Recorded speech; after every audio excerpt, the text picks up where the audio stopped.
Saya menganalogikan orang yang hari ini coba resisten terhadap pasangan Prabowo Gibran itu seperti orang gila. Anak muda tidak pernah diberi ruang untuk memimpin bangsa ini pada level yang tertinggi. Tapi saya anggap ini sebuah terobosan sejarah. Ya, gimana nih Mas Dono? Sejarah yang mundur. Mekanisme hari ini, intervensi penguasa kepada yudikatif itu yang menurut dada buat saya. Wow, berani nggak pada saat CCS dia panggil? Nggak berani.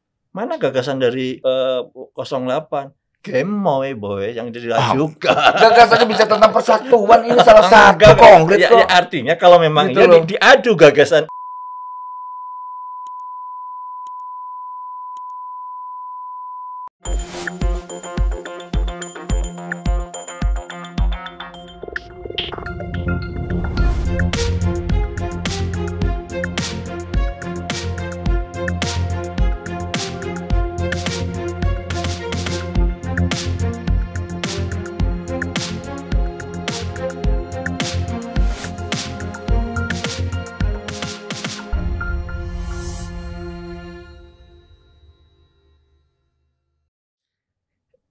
Selamat datang Mas Dono Prasetyo. Terima kasih Bung Sulwan.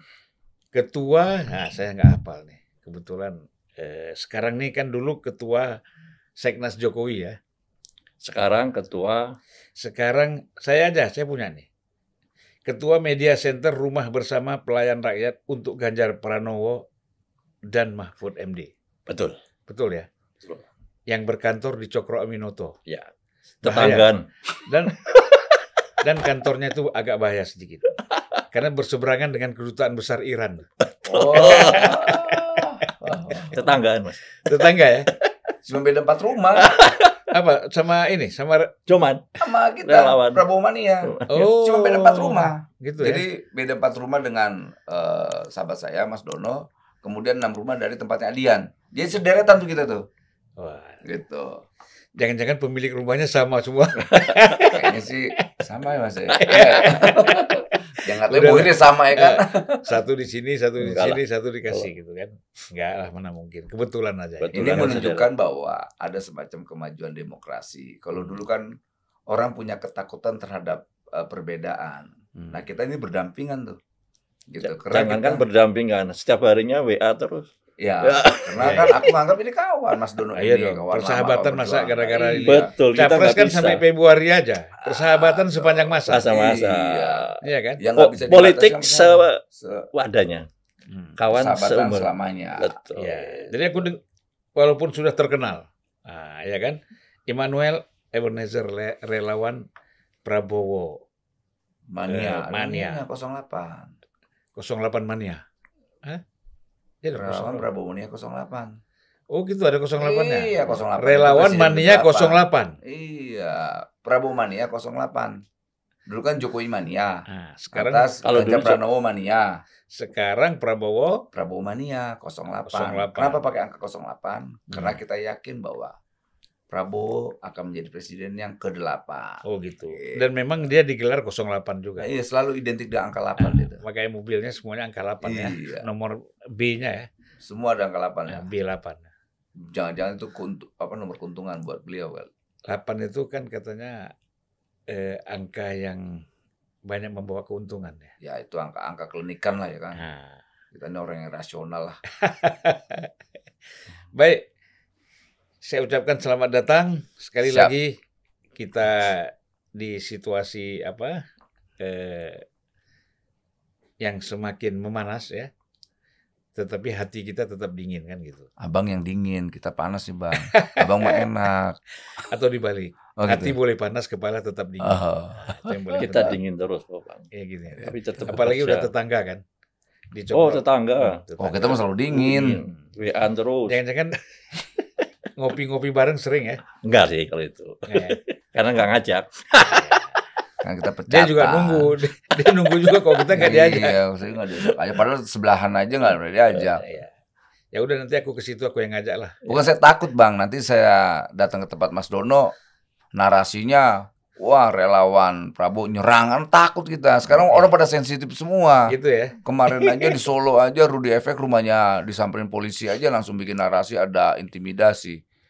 kacau itu. Kayak kemarin saya juga tempat kita base camp itu disamperin polisi.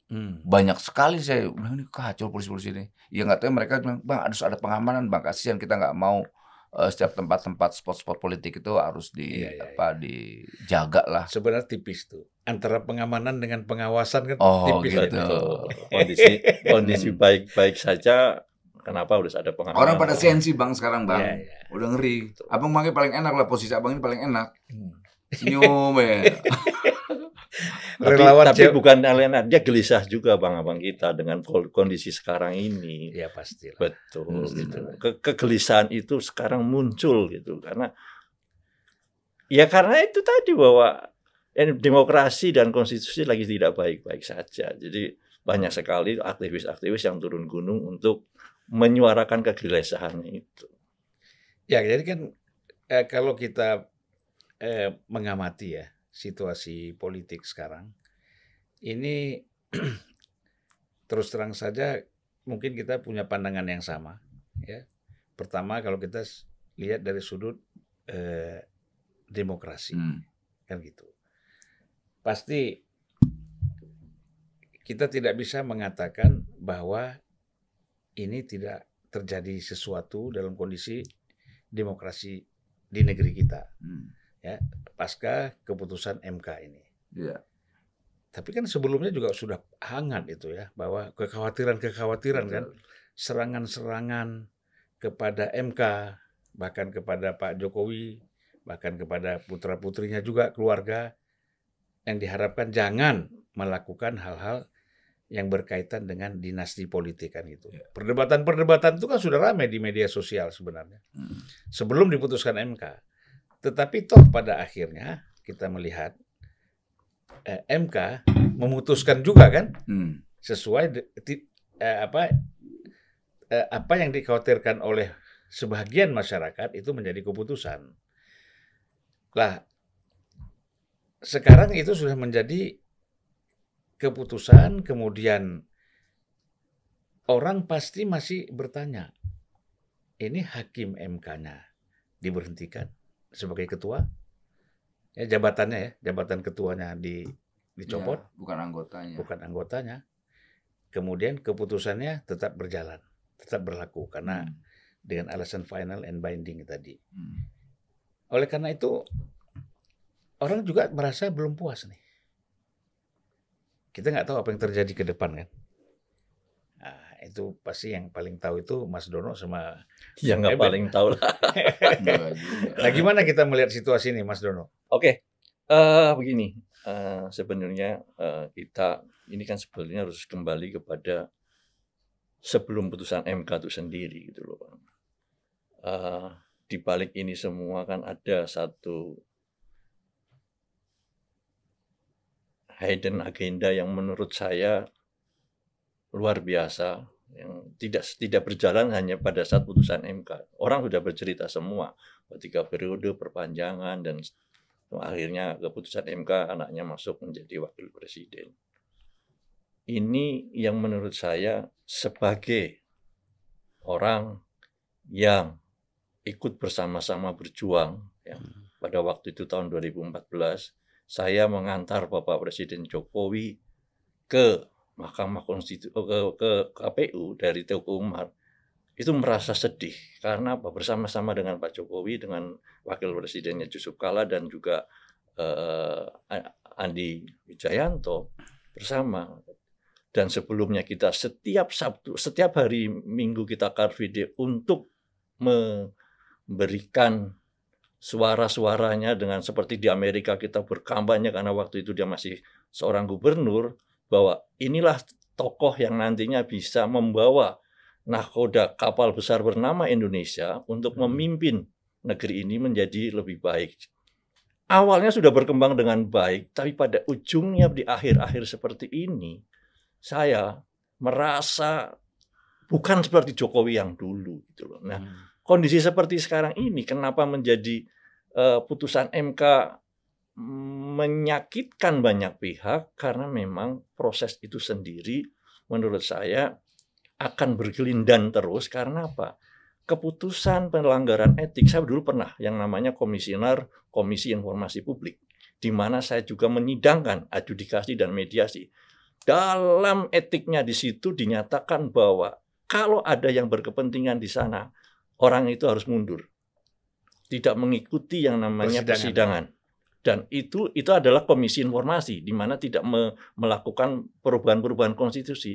Itu pun sudah diatur dengan tegas, di sana harus, kalau ketahuan itu, hukuman yang paling berat adalah, karena etik itu lebih berat daripada pidana, dipecat. Dipecat dari keanggotaan dan dipecat juga dari katakanlah jabatan waktu itu. Nah, Ketua MK ini sebenarnya menurut saya ini adalah keputusan yang ada kompromi. Etik pelanggarannya adalah sangat berat. KPK juga ada, dipecat harusnya. Itu terjadi pada anggota KPK yang perempuan itu siapa? Komisioner KPK, dia melanggar etik kan, dipecat.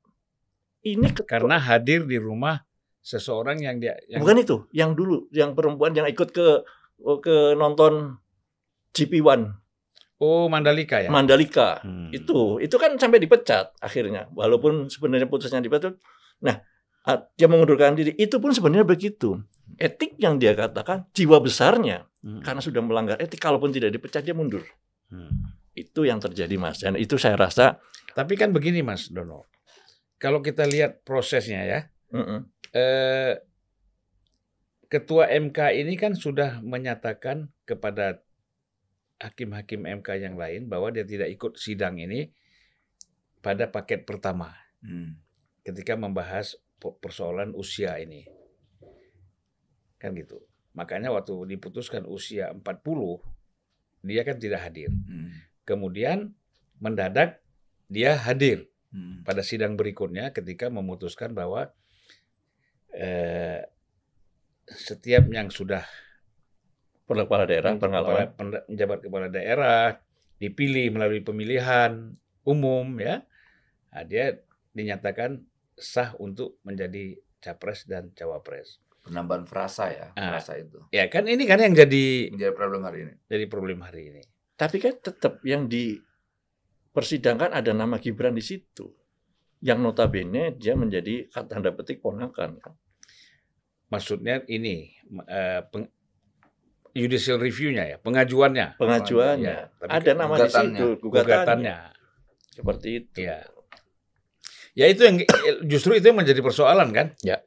Semula tidak ikut, kemudian menjadi ikut bersama-sama dengan hakim lain, ikut dalam itu persoalannya menjadi seperti itu. Nah, harusnya itu makanya kenapa kan kita bertanya. Noel tahu. Gimana, Bung Noel? Ini saya posisi sangat dilematis dalam hal ini. Di sisi lain ya saya jujur aja, saya kan pendukung kepemimpinan kaum muda. Saya tidak melihat pada posisi Gibrannya. Karena akhirnya kan kita selama ini tidak tahu bahwa ada ternyata batasan umur 40 tahun itu dulu waktu kita berjuang, ternyata itu ada. Dan itu digaungkan hari ini. Kalau mau kecewa dengan keputusan itu pasti semua pasti ada yang kecewa, ada yang bisa menerima. Tergantung lihat bobot kepentingannya ya kan. Kalau kepentingan orang yang merasa nyaman dengan keputusan itu dia akan menerima. Lalu bagaimana orang yang menolak itu dengan alasan-alasan yang argumentasinya hari ini ya menurut saya ya bagus gitu loh. Nah saya pada posisi sebetulnya yang dilema, saya pendukung Pak Prabowo. Mendukung Pak Prabowo itu belum ada yang namanya MK ini, sidang MK ini soal jauh-jauh hari.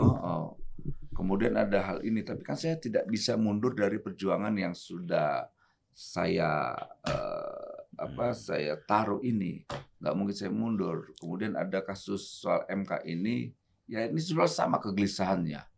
Tapi juga kita lihat kenapa kok ada kepemimpinan kaum muda begitu besar resistensinya. Saya melihat Pak Jokowi ini kan sosok orang yang selalu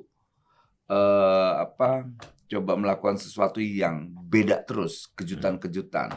Dia berani, saya menyampaikan bahwa Pak Jokowi berani menjadikan anaknya martir untuk sesuatu yang lebih maju.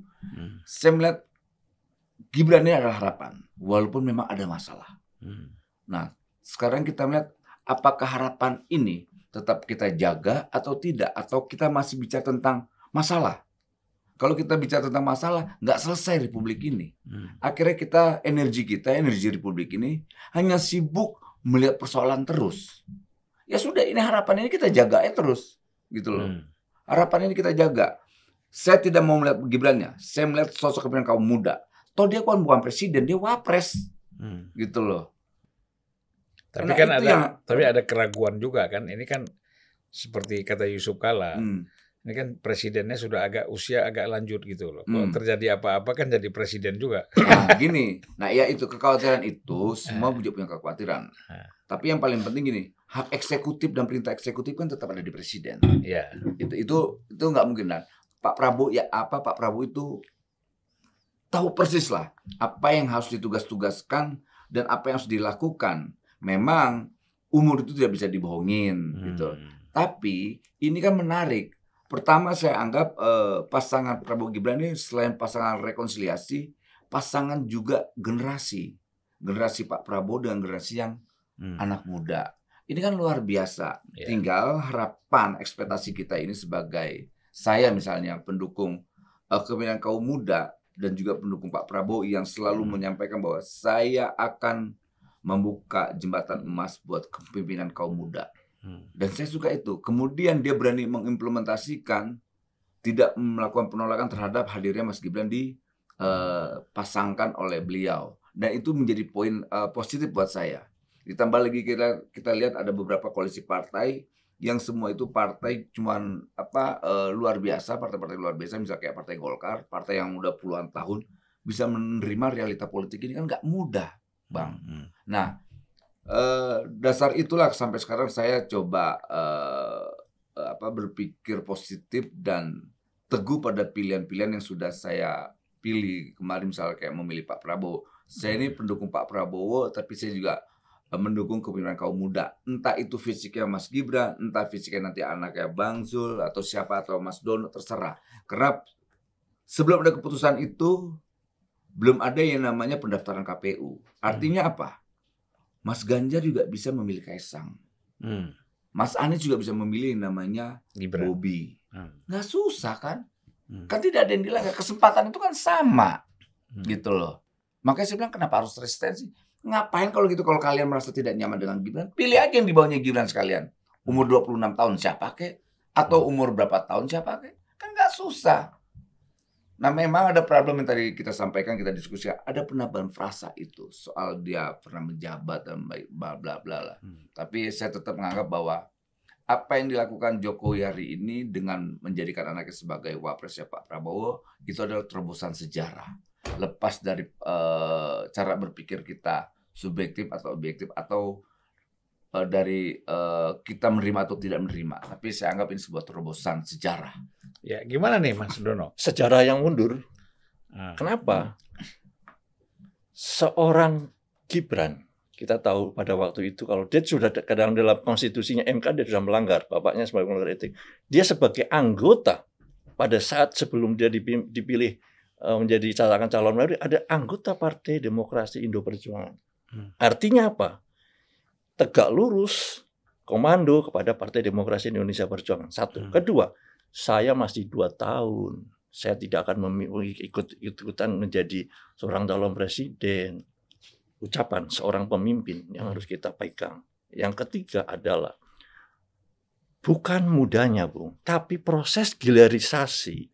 Pada saat dia harus dipimpin di situ, pemakai frasa. Pada saat dia menjadi wali kota, Bobi, nggak ada yang kita persoalkan. Tapi begitu dia memakai kondisi, memanfaatkan intervensi eksekutif kepada yudikatif, itu menjadi berbahaya. Ranahnya menjadi persoalan, gitu loh. Nah, disinilah sebenarnya buat kita nggak ada persoalan, Mas. Katakan siapapun, anak muda aku senang gitu loh. Kalau ada yang tokoh, kenapa nggak si tokoh muda kita yang YouTuber terjadi yang keren itu siapa, Mas? Atta yang Halilintar. Bukan Atta, dan juga si satunya lagi yang YouTuber itu kan juga lebih daripada si Gibran itu. Kenapa tidak pilih itu seperti umpamanya kata Mas kalau ngomong begitu? Bukan itu, tapi persoalannya adalah persoalan di mana kalau itu ada prosesnya betul, pemutusannya juga betul, bukan daripada saat katakanlah dia PDIP dan sebagainya, dia mundur dulu, katakan dia aku mencalonkan, bagaimana caranya, itu sah saja, tapi dia ngomong aku belum saatnya. Ada di dalam konteks-konteks seperti itu. Sehingga menurut saya ini ditabrak seperti itu yang tidak pada tempatnya. Sayang sekali legacy Pak Jokowi yang saya juga sayang Mas dengan Pak Jokowi. Saya kepingin legacy ini sampai tahun 2024 dia mundur dengan smooth. Saya pernah ngomong di sini loh Pak. Itu legacy Pak Jokowi. Tapi dengan kondisi seperti sekarang, demokrasi setback. Dan itu tidak sama ngomong itu. Jurnalis-jurnalis luar negeri juga mau ngomong itu. Yang dulunya dipuja-puja gitu. Nah, sekarang dipuja-puja dengan ketidakbaikannya. Seorang jurnalis menulis sekarang kekuatannya dihujat gitu. Itu yang menurut saya sangat disayangkan. Ini saya dengan Noel dulu pendukung Jokowi gitu loh, seperti itu dari awal dengan mengantar Pak Jokowi sampai hari ini. Tapi begitu beliau seperti sekarang ini, tahulah Noel juga tahu bahwa ini prosesnya tidak tepat. Tapi semangat pemuda sama, tapi prosesnya yang tidak. Tapi begini Mas Dono ya, artinya kita melihat politik ini kan bisa juga dengan rasional. Betul. Semua kan kita melihat dengan rasional. Artinya bahwa dalam situasi-situasi tertentu orang bisa berubah ketika menghadapi kondisi yang berbeda. Betul. Itu yang saya lihat begitu. Bahwa Pak Jokowi ketika situasi normal, tidak ada masalah apa-apa, dia bicara sebagai kader PDIP, sebagai presiden, dan hubungan keharmonisan tetap terjaga. Tapi ada kondisi-kondisi tertentu memang yang membuat sikap itu bisa berubah. Dan ini bisa terjadi bukan kepada Jokowi saja. Itu. Bisa terjadi pada setiap orang sebenarnya. Itu poinnya. Nah, namun problemnya kan gini. Ada orang yang bisa menerima perubahan sikap itu, ada yang bisa tidak menerima. Nah, inilah problem yang terjadi sekarang nih kan, pro kontra ini kan. Gitu menurut saya, Bu. Oh, kalau dia ngomong betul adalah itu sebenarnya watak aslinya. Orang Jawa harus bilang, satu, harus tahu terima kasih, dan tahu titi mongsonya, kapan ada waktu saya harus berhenti, karena semua ada waktunya. Nah, sebagai orang Jawa, beliau, maaf kata, tidak mengerti itu. Harus ada titik baliknya bahwa aku harus berterima kasih dan aku tahu batas. Oh, jadi ini bicara persoalan budaya dan etika itu kalau Jawa, Bapak ya? ngomong seperti itu, sebenarnya dia udah konteks itu sudah keluar, Pak. Nah, artinya orang akan mengerti bahwa aku berterima kasih, aku ada batasnya. Nah, selesai pada batasnya, biarlah. Karena apa? Kemampuan saya, katakanlah seorang pemimpin, tidak sempurna. Dan jangan meng-underestimate bahwa yang lainnya itu tidak mampu. Bahwa ada yang katakanlah hari ini presiden mampu semuanya, tapi ada sesuatu kekurangan yang mungkin tidak bisa diselesaikan oleh beliau, tapi oleh pemimpin-pemimpin yang lain. Jangan menganggap bahwa kalau tidak saya nantinya ini tidak baik. Gitu. Menurut saya tanggapannya saya begitu, Bung. Iya. Jadi bisa jadi kan begini nih, ada rasa khawatir. Kalau kita tangkap tadi ya, ada rasa khawatir dari Pak Jokowi yang dinilai agak berlebihan. Gitu loh. Khawatir kan tadi kan khawatir. Kalau tidak saya, ini bagaimana nasib ke depan Indonesia, apa keberlanjutannya ini, ya kan gitu. Nah, lalu siapa? Saya tuh terus terang saja dari bulan Maret, saya sudah YouTube saya tuh monolog saya sudah menjelaskan bahwa pasti Pak Jokowi pada bulan Maret 2023 saya sudah menjelaskan bahwa Pak Jokowi pasti arahnya mendukung Prabowo. Itu saya jelaskan begitu dengan alasan-alasan kalau YouTube itu kan nggak bisa dihapus tuh. Iya, kecuali abang yang men-take down. Janganlah, biar aja gitu. Toh nggak ada masalah ya. Nah, jadi kalau kita lihat dari sudut itu bahwa kekhawatiran itu bisa dianggap berlebihan misalnya. Nah, ini Bung Noel melihatnya seperti apa? Ya ini kan antara politik etik dan politik rasional. Nah ini yang terkadang tadi apa yang Mas Dono bilang ya itu politik etik dalam Jawa ya begitu. Anda harus paham dan mengerti dan sebagainya.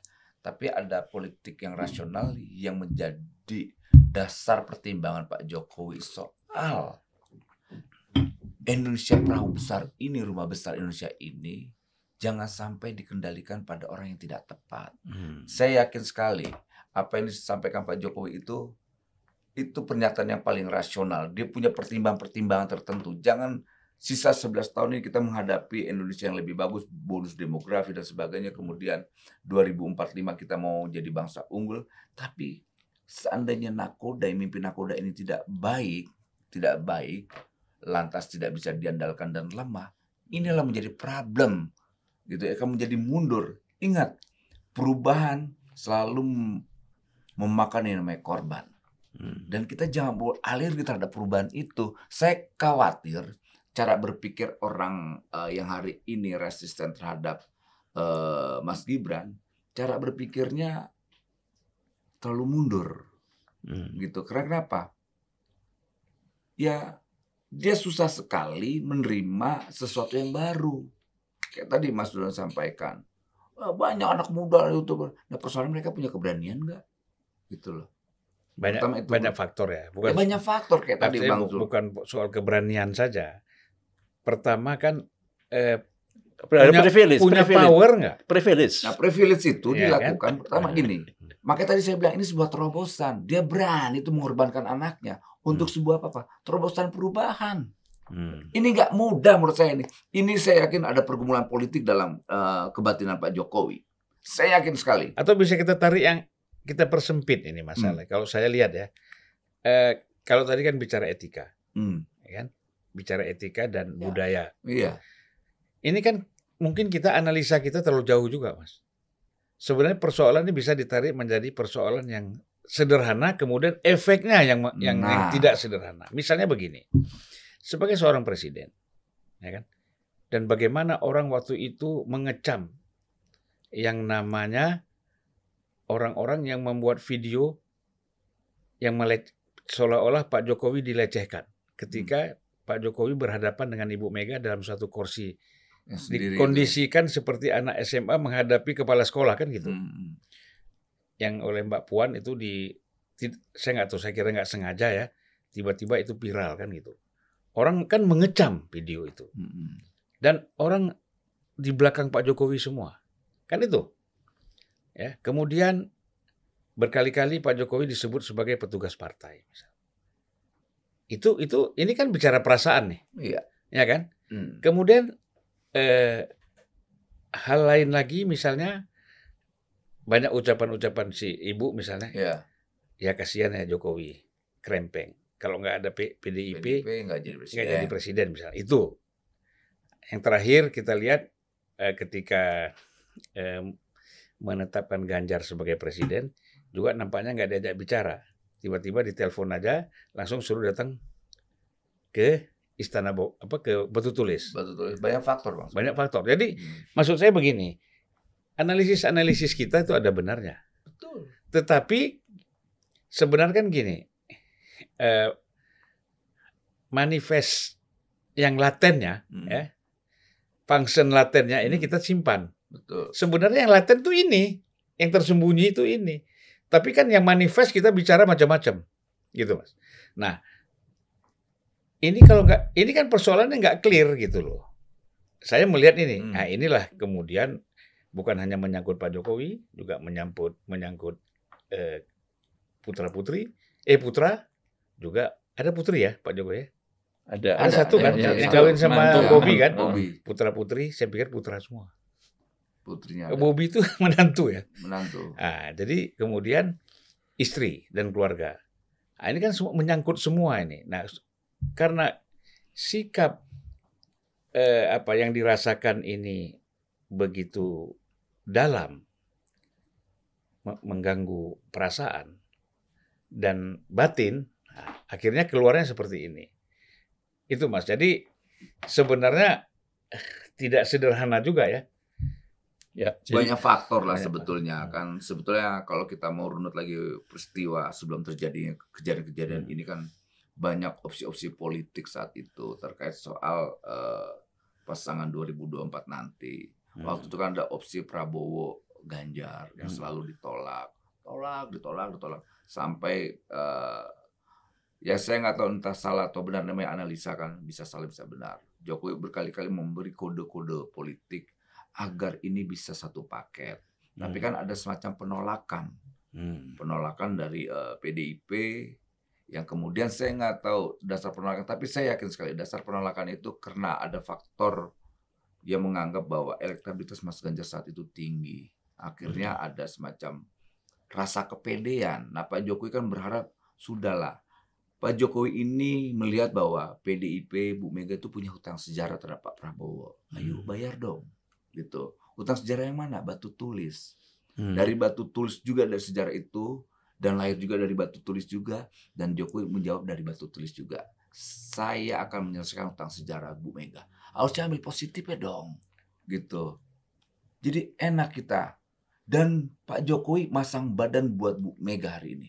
Itu orang yang lupa terhadap hal itu, sejarah Apa itu. itu misalnya? Loh, 2000 berapa itu yang 2000 berapa itu yang batu tulis? Bahwa di poin berapa itu 8 atau berapa? Bahwa Mega akan mendukung Pak Prabowo sebagai presiden. Oh. Dari batu tulis loh, itu perjanjian batu tulis. Kemudian lahir lagi perjanjian batu tulis baru yang mendeklarasikan Ganjar. Dan dari deklarasi batu tulis juga Jokowi menjawab.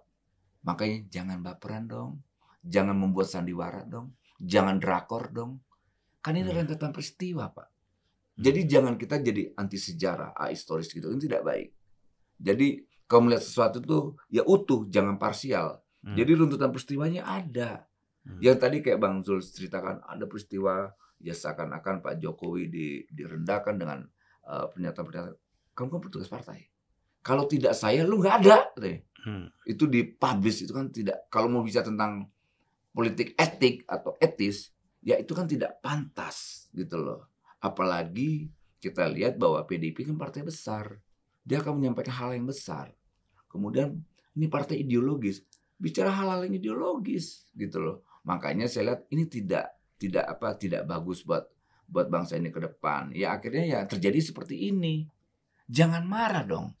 Kalau kita marah, ya ya jadi tidak bagus. Masa energi bangsa ini harus diisi oleh marah, lantas hasrat yang emosional. Saya lihat nih hasrat yang emosional hari ini dipertontonkan oleh para elit yang tidak ingin bangsa ini maju lebih ke depan, lebih cepat. Pak Jokowi kan pengen, dia sangat rasional orang ini, sangat rasional. Bangsa ini harus maju ke depan, tidak bisa tidak. Kita hanya sisa 11 tahun untuk bagaimana mendapatkan target-target yang harus kita capai. Bonus demografi. Bonus demografis itu. Mau menganggur nih anak-anak muda yang 54% ini sebagai penentu kemenangan siapapun capresnya. Ada yang bicara tentang anak muda. Oh, saya berpihak. Berpihaknya mana? Cuma sebagai slogan. Baru dilahirkan Gibran aja udah pada panik. Saya maaf Bang Zul sekali lagi. Saya melihat ada analogi sederhana gini. Di sana itu ada orang-orang kesurupan di pinggir jalan yang hari ini teriak-teriak, nimpuk-nimpuk kerjaannya, mengorkestrasi sesuatu yang orang gila ya kan. Orang gila kan gak rasional gitu loh. Saya menganalogikan orang yang hari ini coba resisten terhadap pasangan Prabowo Gibran itu seperti orang gila. Tapi begini ya, kalau kita bicara PDIP dari sisi ketua umum ya Mbak Mega, saya kira melihat persoalan ini agak dengan senyum juga, dengan sejuk ya. Bu Mega itu udah terlatih lah. Ya, dia tidak mengeluarkan satu statement yang katakanlah yang membuat suasana ini semakin panas gitu loh. Termasuk sebenarnya calon presiden dan calon wakil presiden, Ganjar dan Pak Mahfud misalnya. Tapi kan persoalannya kan ada lingkaran-lingkaran elit partai yang memang kadang-kadang tidak siap dan mengeskalasi, Bang. Menerima kondisi ini. Mengeskalasi. Misalnya kayak Hasto, saya yakin itu Hasto tuh. Hasto kan selalu mengeskalasi. Berapa kali kita lihat pernyataan-pernyataan politiknya bukan malah membuat situasi politik ini semakin baik, malah mengeskalasi politik itu semakin tidak bagus.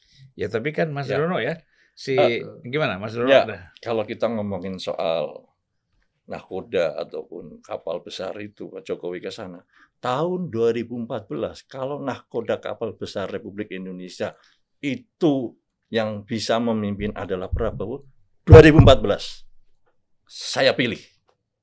Noel juga kan. 2014 itu kalau memang hari ini yang katakan kapal besar itu yang memimpin adalah Prabowo yang baik, bukan Jokowi, saya sudah pilih waktu itu. Bukan sekarang. Tapi kan problemnya kan Cara dulu. Mas. Tayangan dipotong dulu. Oh. Saya ngomong belum selesai, Bu. Ya kan. Santai. Aku santai kok. Ini supaya ada satu penekanan supaya gitu loh. ketemu ini Ya, ada penekanan gitu. Ada penekanan di situ bahwa kedua, kita bandingkan pada saat kenegarawan Ibu Mega dengan Pak Jokowi. Saat 2013 teriak-teriak untuk bisa ditampilkan supaya Pak Jokowi menjadi calon presiden.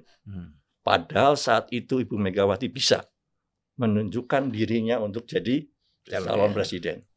Dia mendengarkan dengan jelas telinga masyarakat dan tidak mau digulung oleh sejarah.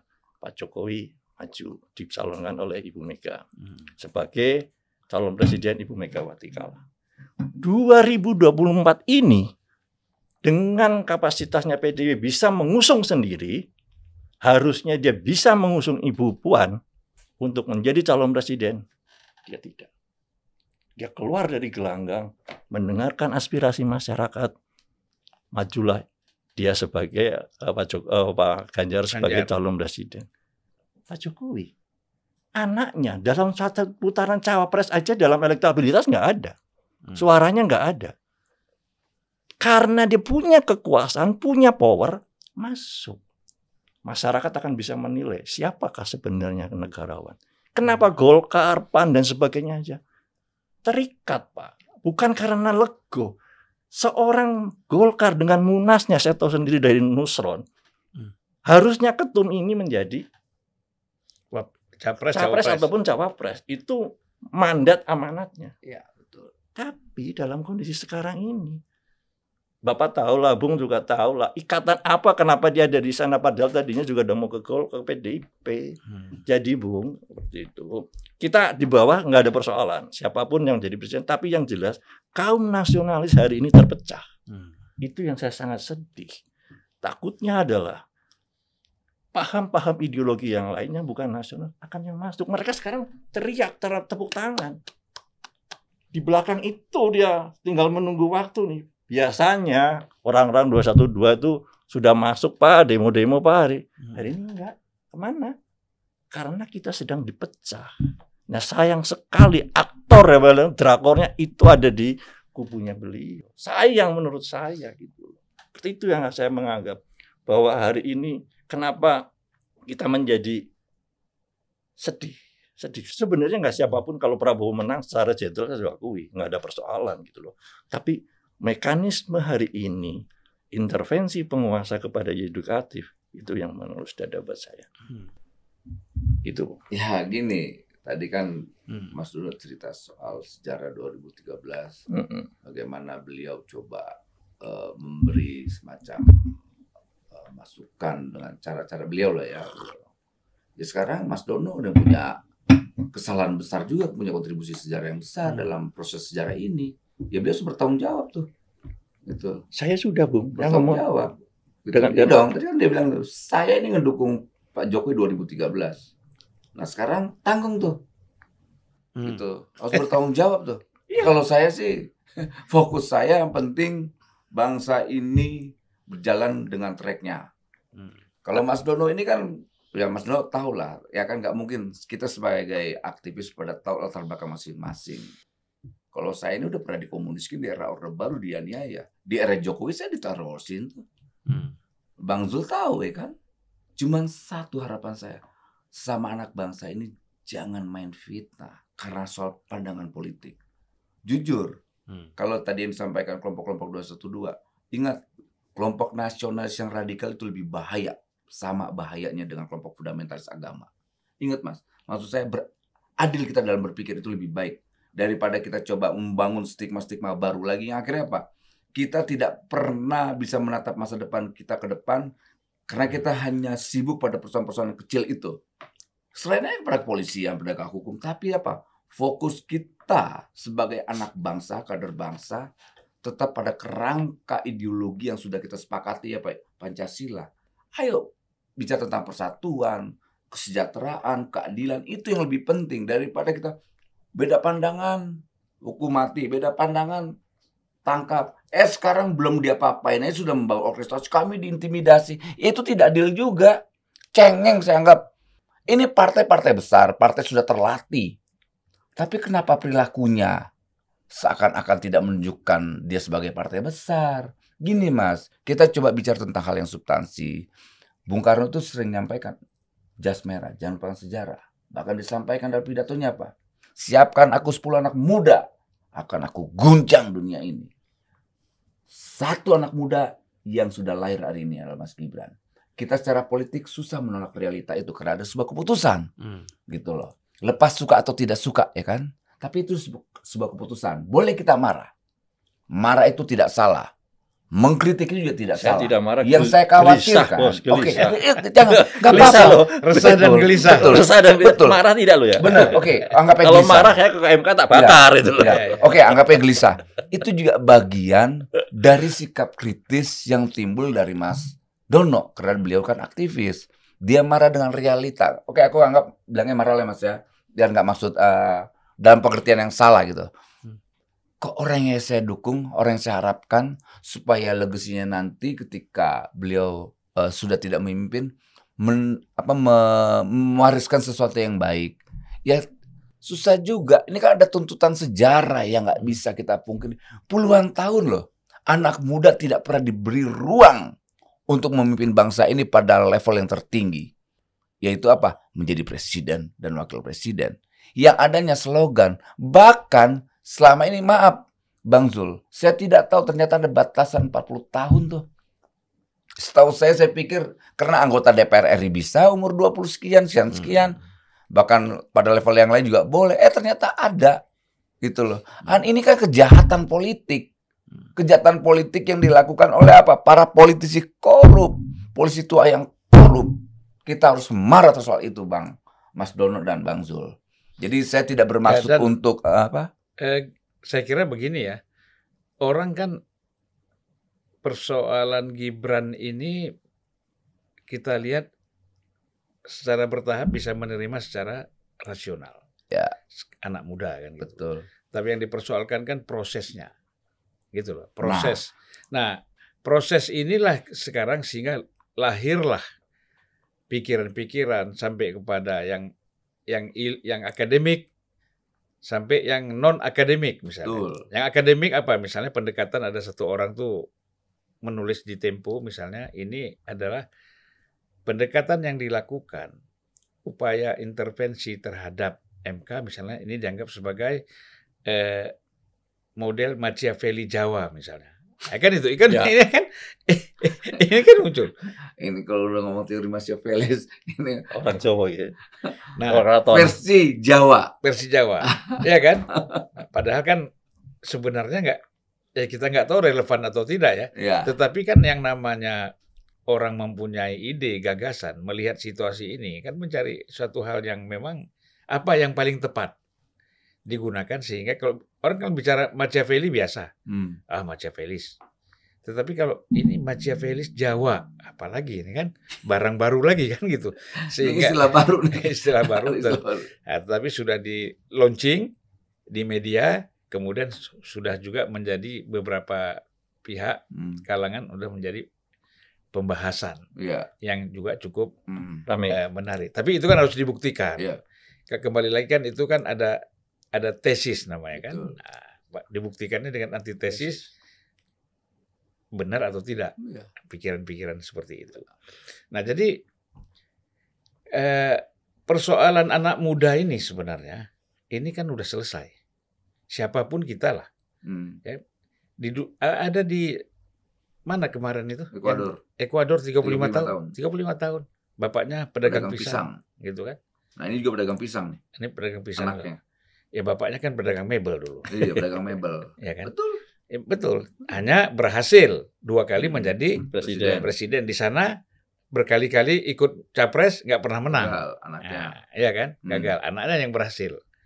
Nah, saya kira memang ini proses sehingga orang juga membandingkan misalnya anaknya Duterte. Duterte Menjadi wakilnya Bongbong, anaknya Marcos kan? Menjadi wakil presiden di Filipina dan banyak negara lain contoh-contohnya lah. Ya sebenarnya soal anak muda ini hal yang biasa. Nah, yang harus kita selesaikan itu adalah prosesnya. Secara etik kan sudah diselesaikan. Misalnya dinyatakan salah, dinyatakan bahwa ini dari segi etika tidak pantas. Secara hukum sudah selesai sebenarnya. Iya. Nah, kalau kita mau mempersoalkan produknya sudah dibatasi dengan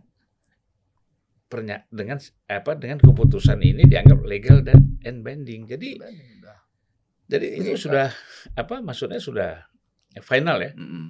Sehingga tidak usah menjadi perdebatan lagi. Apalagi yang kita mau perdebatkan. Sudah selesai ini persoalannya. Jadi persoalannya sekarang memang pertarungannya menurut saya kan, ini kan tempatnya pindah dari ranah hukum, sekarang pindah ke ranah politik.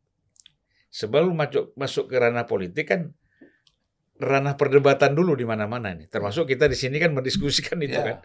Ya, itu biasa ya untuk memperkaya. Ya. Untuk memperkaya. Orang kan harus ada saluran. Ya. Kalau tidak ada podcast, tidak ada kanal. Tidak ada kanal, tidak ada misalnya tidak ada orang seperti Gunawan Muhammad yang bicara. Tidak ada orang seperti Butet Kartarajasa yang menulis. Ya kan? Mewujudkan ekspresinya. Ada seperti Eros Jarot misalnya dan beberapa orang yang lain. Ini saya kira menjadi tersumbat ini. Dan kalau tersumbat yang kita khawatirkan itu ledakannya dahsyat. Jadi dengan ini kan agak tersalurkan lah kanalnya. Kemarahan-kemarahan itu. Ya, tinggal kita ingin uji aja nanti. Kan kita selalu, ya kekhawatiran itu kan pasti punya dasar. Tinggal nanti pembuktiannya. Apakah yang kita khawatirkan ini benar terjadi? Sama halnya saat waktu Jokowi. Kan Mas Dono tahu, Jokowi kurang apa dulu dihina. Bahkan orang yang menghina dia kan, bahkan di sekeliling dia hari ini bisa masuk. Orang ini orang pedagang mebel. Mau ngomong Prabowo yang menghina gitu. Ya, maksudnya Prabowo gitu. Ya, wajar gitu kan. Sama hari ini Mas Dono gitu. Kita nggak boleh melupakan sejarah. Nggak, artinya kalau sampai hari ini saya tetap ada di kubunya Ganjar yang berseberangan dengan Prabowo karena itu sikap. Sekarang masih dukung sikapnya Pak Jokowi nggak? Apa? Sikap Pak Jokowi dalam konteks yang ini tidak. Sekarang ini. Yang ini tidak karena itu berlawan dengan konstitusi. Nah, sekarang maksud saya sampai 2024 kayak antar. Saya udah komit di sini juga sebelum Pak Jokowi ngomong begitu. Sampai 2024 kami antar Pak Jokowi. Dengan situasi seperti ini masih mau ngantar? Mengantar juga. Nah, artinya saya mengantar Pak Jokowi dengan kondisi seperti ini adalah semoga the next-nya itu kita bertarung. Artinya bertarungnya Pak Jokowi di sana, kita di sini ada persoalan. Ayo kita atur strategi gitu. Kalau kita sayang dengan Pak Jokowi pilih Ganjar. Berarti sikap Mas ini sama dengan Surya Paloh lah. Tinggal nanti kita coba ini aja, menjaga kualitas demokrasinya aja. Kita nggak mau nanti, Mas Dono ini kan peduli, saya juga peduli. Cuma hanya beda pilihan aja. Saya tidak mau karena beda pilihan, kemudian kita harus menghilangkan substansinya, yaitu apa? Penguatan demokrasi itu sendiri. Kalau seandainya siapapun ya, misalnya Pak Prabowo, kita dukung kemudian kita biarkan dia ugal-ugal kan bahaya juga. Karena saya tidak mau menjadi pendukung yang buta sama kayak Jokor-Jokor itu. Apa yang disampaikan Jokowi itu kayak seperti firman Tuhan. Saya nggak mau. Karena saya bagian dari korban kekejian itu. Jadi saya santai aja ngadepinnya. Makanya saya ketika ngeliat kawan-kawan PDI hari ini begitu reaktif, saya kaget loh. Kalian bukan sudah terbiasa. Kita di 96, kita di Jalan Pendogur, kamu lebih parah dari hari ini. Nggak seberapa hari ini. Hari ini masih ada. Kita tertolong dengan industri digital. Bang Zul punya podcast, tidak ada namanya diedit-edit, gitu semua utuh berita yang ada di sini. Tapi mulai loh yang namanya Bimelek ketua BEM itu juga sudah mulai ditekan teror. Nah itu juga kan tidak baik. Maaf. Ketua BEM itu kan adik-adikan saya. Dia diskusi sama saya juga. Jangan ditekan seperti itu. Jangan ini gini. Begituan tuh saya tahu mainannya lah. Sama-sama tahu Mas Dono kayak begituan. Semua seakan-akan ini kan telepon yang tidak tahu siapa yang telepon. Dia ditelepon, keluarganya diintimidasi. Ya kita nggak tahu, maaf aja. Saya bisa curiga juga. Jangan-jangan ini bagian mainannya orangnya Mas Ganjar gitu loh. Maaf ya Mas, maaf, punten. Janganlah mainkan orkestrasi begitu. Kenapa tidak laporan ke polisi? Dia laporinnya ke Opa Darto. Kan aneh. Kalau seandainya ada tindakan-tindakan pidana, Laporan ke polisi dong. Jangan Dan ke juga Pak Wiranto. baliho-baliho diturunkan di Bali seperti itu. Yang lainnya enggak. Gini, Itu kan Mas. artinya ada indikasi. Saya tidak juga menyebut, tapi Nah. ada indikasi, Mas. Dulu nggak ada seperti itu. Nah, kalau kita mau fair, ayo. Kalaupun dengan Gibran nggak ada persoalan, kita fair gitu loh. Kita dalam berdasarkan jujur dan adil kita lakukan sama setara di situ. Kalau Pak Jokowi ngomong setara di situ, sampai hari ini kita. Nah, kalau gitu gini, jangan berkeluh kesah. Laporin dong ke Bawaslu. Ada Sepakat. dan pengawas pemilu. Sepakat. Laporin aja. Nah, kadang-kadang saya bingung lihat kawan-kawan yang di Mas Ganjar ini.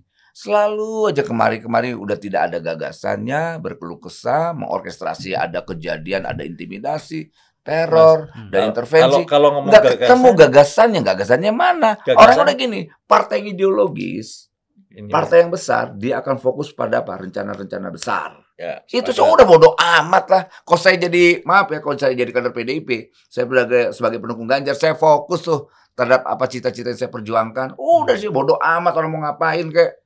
Justru semakin diacak-acak, itu berarti semakin diperhitungkan dan semakin besar dia akan menjadi lebih baik. Itu. Dulu kan Jokowi kan hasilnya begitu. Jadi kalau kita bicara Wowo berani nggak pada saat CCS dia panggil? Gimana? Nggak berani. Pak Prabowo untuk dipanggil CCS terakhir untuk ngomong soal geopolitik dan nggak hadir kok. Mana gagasan dari 08? Gemoy boy yang diajukan. Gagasannya bisa tentang persatuan, ini salah satu konkret kok. Ya, artinya kalau memang gitu diadu gagasan itu. Yang gitu gemoy itu kan diksi yang disampaikan anak-anak milenial. Hati-hati loh Mas. Gini, pernyataan itu pernyataan anak milenial. Jangan sampai bertolak belakang dengan apa sikap anak milenial. Anies dan Ganjar Pranowo datang ke CSIS. Fakta kan? Tapi Pak Prabowo tidak berani. Loh, dia bukan tidak berani, jangan salah. Dia punya kesibukan, Mas. Jangan begitu. Mas, undangan-undangan buat Pak Prabowo itu banyak sekali, Mas. Kita tahu sekali dia sebagai menteri, dia sebagai ketua partai, kemudian dia hari ini banyak pendukungnya. Jangan dinafikan juga orang lain mengatakan tidak berani. Yang tidak berani di mana? Di CSIS. Sebenarnya kalau saya lihat begini, memang persoalannya dari masing-masing orang ya, capres ini kan berbeda-beda. Betul. Bisa jadi tidak hadir itu bukan tidak dianggap penting, tetapi macam-macam lah ya. Jadi kalau kita lihat dari aspek Pak Prabowo misalnya tidak hadir di CSIS, karena kita harus menolak gini Mas, apa urusannya institusi-institusi lain itu seperti ingin menentukan tingkat elektabilitas presiden itu ada di tangan dia. Nah, itu kita harus hindari itu. Ya, jadi begini, misalnya ada NGO tertentu bahwa lu kalau nggak datang ke sini, lu lemah. Lu nggak kuat. Betul. Apa urusannya gitu loh. Nah, jadi artinya saya sebenarnya menyambung tentang gagasan. Oh iya. Nah, disitulah kita kepingin. Ada ruang diberikan gagasan, kenapa nggak hadir? Ya. Kan saya hanya mau melanjutkan apa yang diomongkan. Kalau saya soal ruangnya saya setuju. Betul. Tetapi bahwa itu jangan dijadikan sebagai satu indikator bahwa seseorang ada itu satu ruang diberi kesempatan kepada Pak Prabowo untuk mengabarkan gagasan-gagasan. Menyampaikan gagasan. Ya gini situasi kan Mas nggak tahu dia ngapain. Kadang-kadang kan orang langsung menyimpulkan lu nggak datang karena tidak punya keberanian. Dia tuh udah punya rentetan agenda. Cek dong agenda tanggal berapa misalnya CSIS ngundang. Lantas kita lihat waktunya apa. Lantas Pak Prabowo di mana, kecuali diundang Pak Prabowo-nya lagi main golf atau lagi apa. Nah boleh, dia nggak berani. Dia harusnya menyampaikan gagasan di acara diskusi itu. Nah kalau kan nanti punya agenda tapi kan nanti ada debat capres. Kenapa? Ada debat capres, ada debat cawapres kan. Ketika kita masa kampanye nanti, disitulah sebenarnya semua pikiran-pikiran disampaikan. Nah itu. Ya, jadi disitulah kita menilai apakah gagasannya, programnya, visi dan misinya itu kira-kira bisa nggak membawa Indonesia ini semakin maju. Nah, tapi ruangnya tidak cukup Pak, karena sekarang ada waktu yang panjang untuk mengarah ke sana. Kita ingin tahu. Kemarin kan ada yang 1000 itu, yang 100 ekonom itu yang dilaksanakan oleh Indef. Iya. Indef dan kerjasama dengan CNBC ya. Iya, CNBC dengan Trans ya. Betul. Itu kan Pak Prabowo datang kan? Datang. Ya artinya kan biasa kalau semua datang semua nggak ada masalah. Tapi ada sesuatu yang tidak datang kan? Masa karena nggak datang diambekin? Kalah. Cuma karena aku ngomong, Iya. karena kamu ngomong gagasan. Bukan karena Ada nggak datang peluang cuma itu diambekin. loh. Kami Kita kan sama ini kayak di kan porsi waktu dan aktivis. porsi agendanya kita kan Kita nggak kan tahu ngomong, Mas kita Dono. ngomong gitu, oh kritisi begini, oh ya. Kalaupun kata Ganjar apa Pak Prabowo bagus di ide-nya, kita berkompetisi. Oh kita kurang di sini, gitu Iya loh. benar. Saya sih Yang senang. saya khawatir gini, bicara di depan 100 ekonom, itu juga nggak dipedulikan juga oleh masyarakat. Terlepas Karena- Pak. Tapi Ya tetap artinya kan begini, ya itu penting. penting. Itu penting untuk menguji, kan? Untuk menguji pikiran gagasan itu di hadapan para kaum intelektual, para ekonom itu kita setuju. Tetapi yang kita khawatirkan karena orang ini, apalagi kita bicara misalnya milenial, konsentrasi dan fokus orang kan tidak ke situ. Betul. Nah akhirnya jangan sampai forum-forum seperti ini, yang forum mulia ini, yang sangat berkualitas itu menjadi sia-sia. Itu yang kita khawatirkan. Iya. Nah, Setuju. Nah, Makanya forum-forum seperti itu ya memang Mbak dalam artinya begini, forum-forum itu di mana-mana orang yang memang kritis itu kan memang tidak banyak. ya, Ruang-ruang seperti itu juga tidak banyak, tapi snowballnya itu yang luar biasa. Paling tidak luar juga tahu oh kapasitas seorang seperti ini. Memang yang bawa-bawa nggak perlu. Yang penting sandang pangan papan gitu loh. Tapi bagi kita untuk mengerti tentang ada satu lagi Mas. Sandang, pangan, papan, kafan. nggak mau ikut Itu yang ikutan. akhir. Loh iya kan? Iya. Sekarang kan orang mau meninggal kain kafan juga mahal loh. Mahal. Heeh. Sampai kuburan juga mahal sekarang. Kuburan-kuburannya mahal bukan kain kafannya. Yang di sana miliaran. Nah, Iya. mungkin kita sampai kepada closing statement ya. Siap. Nah, saya kira udah banyak sekali yang kita sampaikan dan Tapi saya senang loh hari ini sama Noel. Lama nggak ketemu. Ini saya bela loh. Kan? Kita walaupun beda pilihan, beda pandangan kan nggak gini. Kesetiaan itu nggak mesti harus didasari oleh kesamaan pandangan. Kesetiaan itu juga harus lahir dari apa? Sebuah perbedaan pandangan. Ya. Closing statement ya. Oke, semoga ke depan nanti kita mendapatkan sebuah pemimpin ya. Saya tidak terlalu sibuk dengan hal-hal yang tidak substansial, Bang. Walaupun ada kegelisahan oleh kawan-kawan saya, misalnya Mas Dono dan semua. Tapi kan kita berharap 2024 nanti ada sebuah terobosan atau harapan yang bisa benar-benar menakodai Prabowo besar ini dengan tentengkan masa depan. Kita tidak mau bicara tentang bagaimana berkuasa di 2024, tapi kita coba di 2024 itu harus menjadi sebuah harapan bersama. Makanya semoga 2024 nanti Indonesia ini dijalankan demokrasi dengan riang gembira. Apalagi Pak Prabowo selalu menyampaikan, Mas Ganjar itu sahabat saya, dia merah putih. Begitu juga Mas Anies, dia merah putih. Bu Mega itu kayak kakak saya. Jadi apa masalahnya? Kita sama-sama merah putih. Udahlah, kita bicara tentang masa depan bangsa ini dengan caranya masing-masing, dengan gagasannya masing-masing, tapi tetap di bawah bendera merah putih. Itu. Ya, jadi sebenarnya kan yang ada hal-hal yang dikhawatirkan. Wajar, Bang. Ya, Wajar, Bang. dikhawatirkan. Kekhawatiran itu wajar. Gitu. Artinya kan begini, berkaitan dengan kebocoran-kebocoran anggaran di negara kita ini. Nah, itu dong. Jangan sampai itu semakin nanti tidak ada perubahan. Kebocoran anggaran. Coba kita kalau mau fight lagi, undang-undang perampasan aset itu kan menarik. Jadi jangan kita sibuk persoalan MK. Di sisi lain ada produk undang-undang yang bagus, kita diam, tutup mata. Tuntut itu, ada siapa aja. Ada berapa anggota Dewan PDIP. Terima itu, undang-undang perampasan aset atau undang-undang pembuktian terbalik. Itu lebih maju. Kan sudah ada, tapi kan nggak pernah disahkan. Nah, problemnya kan di situ. Nah, kita harus marah pada persoalan itu, Bang, gitu loh. Kenapa sama yang ini marah, emang itu diam. Kan lucu. Kekuatan Mas Dono ini harus lebih progresif, Mas. Gitu, Kang Mas. Baik Mas, silakan Mas. Ya, Kita beri kebebasan untuk Mas Dono mengekspresikan bukan kemarahan. Kegelisahannya.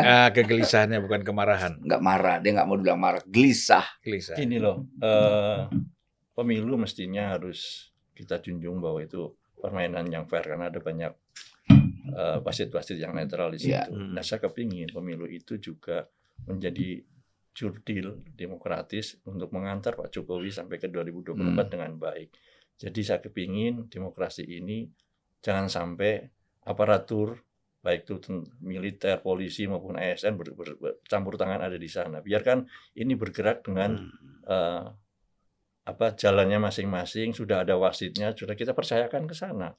Yang kedua, bahwa kemenangan Ganjar sudah terasa di kulit. Artinya apa? Kalau lawan dengan Pak Prabowo Gibran nggak ada persoalan buat kita. Bukan Gibran. Dukung ya? Dukung. Wah, ini nih. Artinya pendukung Ganjar yang dukung Prabowo Gibran, keren. Artinya kita bertarung secara fair. Ya. Cuma mekanisme itu kan diskusi kita, bukan pada saat putusannya. Cuma diskusi kita pada hari ini adalah bagaimana putusan itu kita mewacanakan dan berdiskusi. Kalau sudah diputuskan ya mari kita berjuang secara fair di sana. Ya. Betul. Setuju, Mas. Dengan masing-masing program dan kekuatan yang dibangun di tengah-tengah masyarakat ya. Ya. Terima kasih Bung Eben. Siap, Bang. Kemudian Mas Dono. Terima kasih Bang Zul. Sampai kita jumpa lagi di dalam situasi yang berbeda. Amin. Oke, terima kasih. Siap.